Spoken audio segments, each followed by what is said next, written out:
Para que serve, de fato, a pré-campanha? Essa é uma pergunta que até parece simples, mas define o fracasso ou o sucesso de uma eleição. A pré-campanha serve para duas coisas: aumentar o alcance e construir reputação. Somente isso. Ela não serve para pedir voto, ela não serve para disputar propostas. E aqui começa o erro mais comum que eu vejo que acontece. Muitos políticos entram na pré-campanha já falar de soluções completas. Querem apresentar propostas, querem mostrar projeto pronto, querem convencer. Mas convencer é etapa posterior. Existe uma lógica dentro da comunicação política que é fundamental. Existem 3 momentos: a sensibilização, a motivação e a mobilização. A pré-campanha é predominantemente a fase da sensibilização. E sensibilizar é diferente de convencer. Sensibilizar é fazer com que alguém preste atenção em você. Porque vamos ser sinceros, hoje, enquanto você assiste esse vídeo, o cidadão não está pensando em eleição. Ele não acorda pensando em quem ele vai votar em outubro. Nesse momento, ele está preocupado com o trabalho, com o filho, com as contas, com a saúde, com o lazer. Ele não está no modo eleitor. Ele só entra no modo eleitor quando, de fato, o processo eleitoral inicia oficialmente. Então, quando o político começa a falar de proposta agora, ele está falando no momento errado. E falar no momento errado transforma até proposta boa em proposta ignorada. Imagine que você está organizando uma viagem de final de ano. Aí alguém começa a discutir sobre o cardápio do almoço da segunda-feira que vem.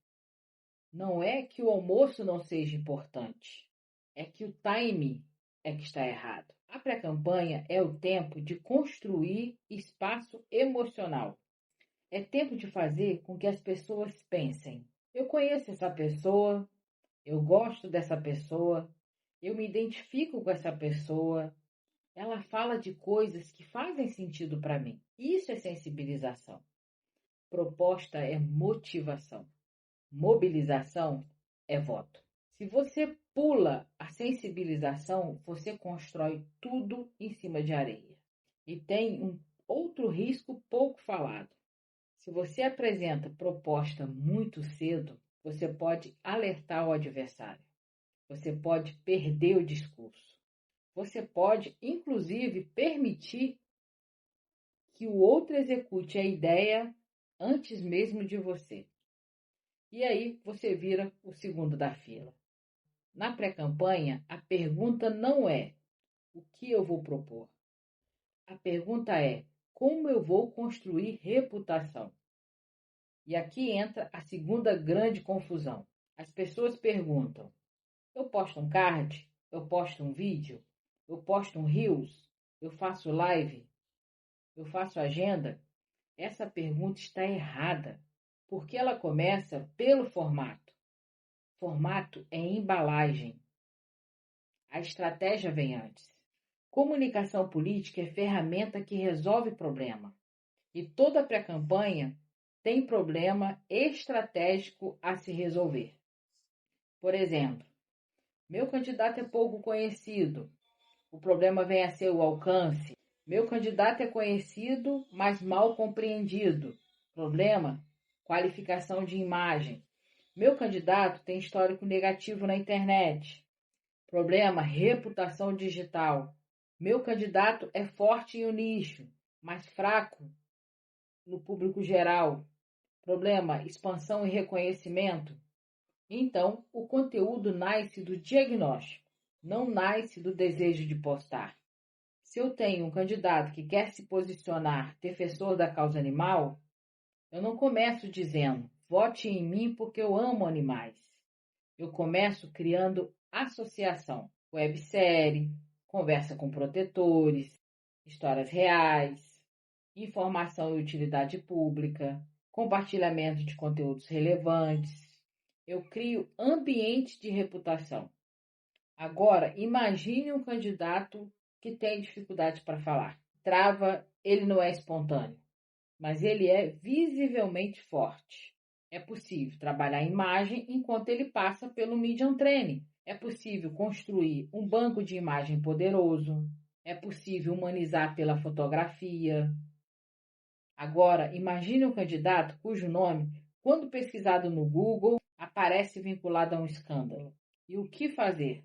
Criar um colchão de conteúdo positivo. Produzir material positivo em volume e quantidade para que a narrativa negativa deixe de ser dominante. Percebe como cada caso exige uma solução diferente? Não existe uma lista universal de posts. E a metodologia é fortalecer o que é positivo, atenuar o que é negativo, expandir reconhecimento, construir conexão emocional. Vamos a um exemplo? A primeira peça não é uma peça de proposta, é uma peça com formato emocional. Como exemplo, um vídeo da mãe falando do candidato, falando de perda, falando de humanidade. Neste exemplo, isso foi executado porque o candidato demonstrou distanciamento emocional entre as pessoas. O problema não era técnico, era emocional. Então a solução não era proposta, era conexão. Comunicação política não é produção de conteúdo, é resolução de equações. Se o problema é alcance, eu resolvo com distribuição. Se o problema é rejeição, eu resolvo com narrativa. Se o problema é desconhecimento, eu resolvo com presença.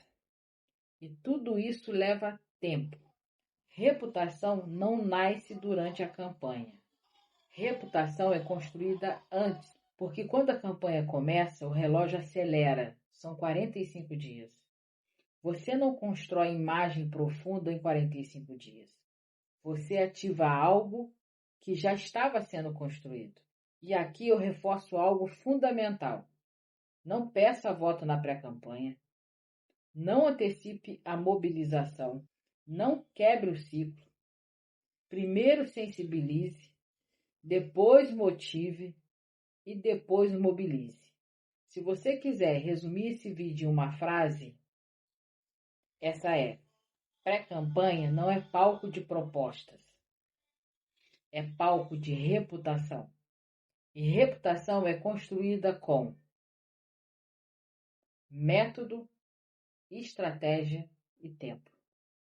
Se esse vídeo fez sentido para você, deixa seu like, seu comentário e compartilhe com quem é da área. Esse é o nosso 5º vídeo da série Pré-Campanha 2026.